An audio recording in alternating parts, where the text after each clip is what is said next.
worth? What is your maximum net worth?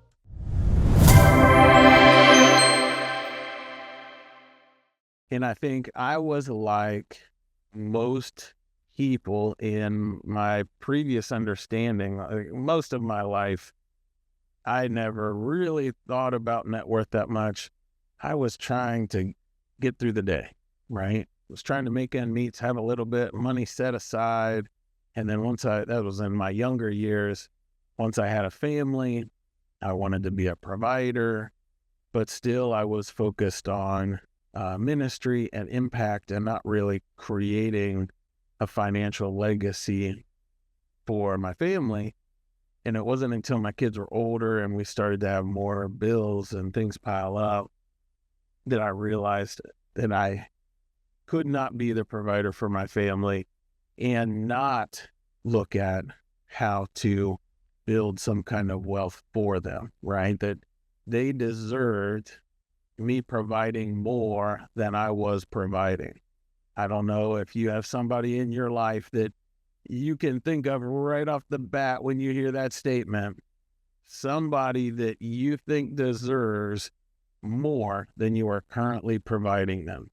But that is powerful, right?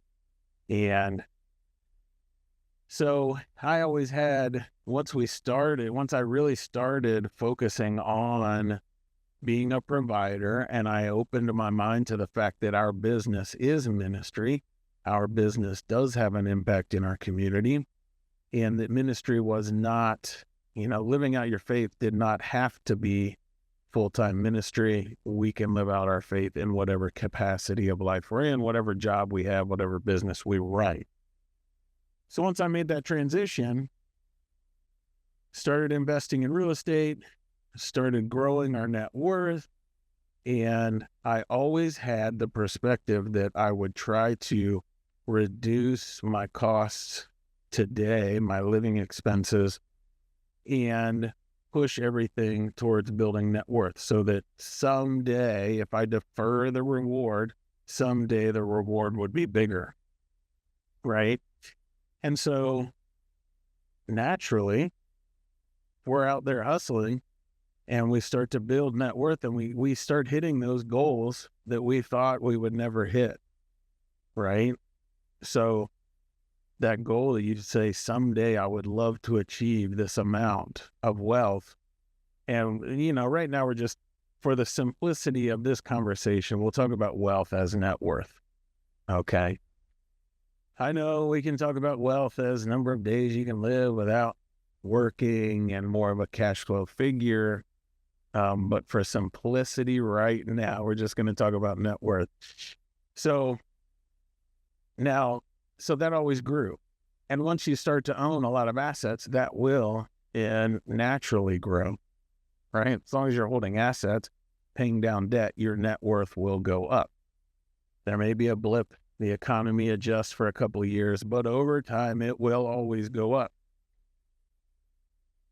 And that's what I thought it was supposed to do.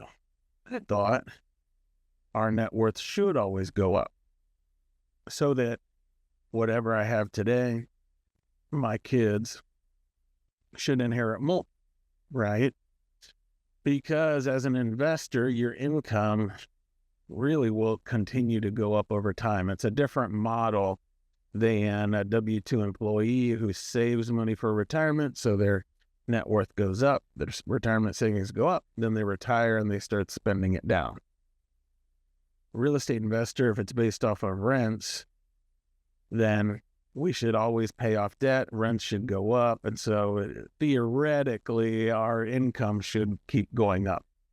And if we have enough assets, whenever we do retire, whatever that looks like, that could be a whole nother discussion of what retirement looks like for a real estate investor.